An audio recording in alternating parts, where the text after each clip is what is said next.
Hey there, we throw the word education around a lot, don't we? But today we're going to put on our educationist hats. We're going to map out the exact underlying pedagogical frameworks that govern how we human beings actually acquire knowledge. So, let's start with a provocative question. Is education confined only to the classroom? It sounds like a simple question, but it kind of challenges our most basic assumptions. When you hear the word learning, your brain probably instantly visualizes a whiteboard and rows of desks, right? But the truth is, knowledge transfer happens far, far beyond those four walls. Here is the roadmap for our explainer today. First, we'll move beyond the traditional classroom.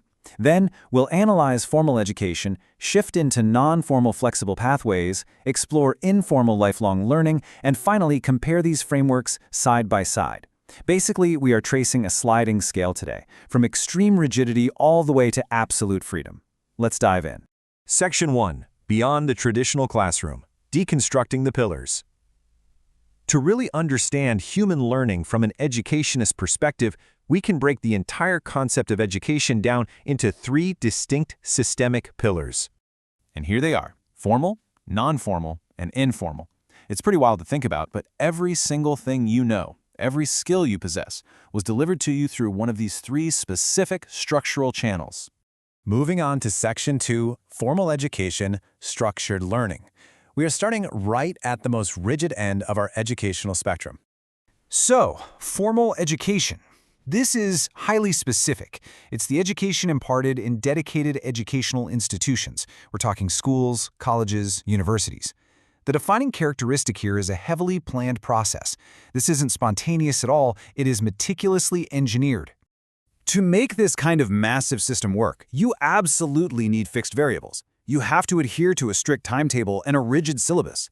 You don't really get to choose what to learn, and you must physically be present in a traditional setup. The structure here is absolute. Furthermore, this pillar relies entirely on a real physical classroom environment. It operates on a highly directed teacher-student dynamic, where teachers use very specific pedagogical methods to fulfill predetermined educational goals. This structure is designed to guarantee a standardized outcome, honestly, whether you like it or not. But what happens when we loosen those rigid constraints? That brings us to Section 3, Non-Formal Education, Flexible Pathways. This is where the strict rules begin to bend, though the intention to learn remains very clear. Fundamentally, non-formal education is all about flexible learning. The major shift here is that it absolutely does not require a traditional classroom system. It essentially bends to fit the learner, rather than forcing the learner to fit the institution. Notice how those rigid variables start to dissolve here? The timetable and syllabus? Totally adjustable. And brilliantly, there are no age limits in non-formal education. You get a flexible curriculum, and it is completely independent of traditional classrooms. You can literally engage with this from the comfort of your own couch. The structure still exists, but those strict physical and chronological barriers, they've been removed. The crucial difference actually lies in the end goal. Where formal education is heavily theoretical, non-formal education pivots to focus almost entirely on vocational and professional skills. It's really about practical competency rather than just passing a standardized test. And because the physical classroom is gone, the delivery methods have to change. Non-formal education relies heavily on computer-assisted learning, highly individualized instruction, and practical workshops. This allows the pedagogy to be modular, customizing itself to the exact needs of the professional or vocational learner. Which takes us to Section 4, Informal Education, Lifelong Experience. This is the far end of our spectrum, where all structural rules completely vanish. Informal education is just beautifully chaotic. It is completely unplanned learning that occurs anywhere, anytime, and anyhow. It is fully independent from the walls of a school. There's no formal enrollment process here. You are enrolled simply by being alive. Explicitly, there is an absolute absence of all those formal pedagogical structures we talked about earlier. No planning required, no timetable to follow, no syllabus to check off, and absolutely no curriculum to master. It is ambient knowledge acquisition. You aren't sitting down trying to learn, the learning is just happening to you. As the source material beautifully puts it, it is a lifelong process in a natural way.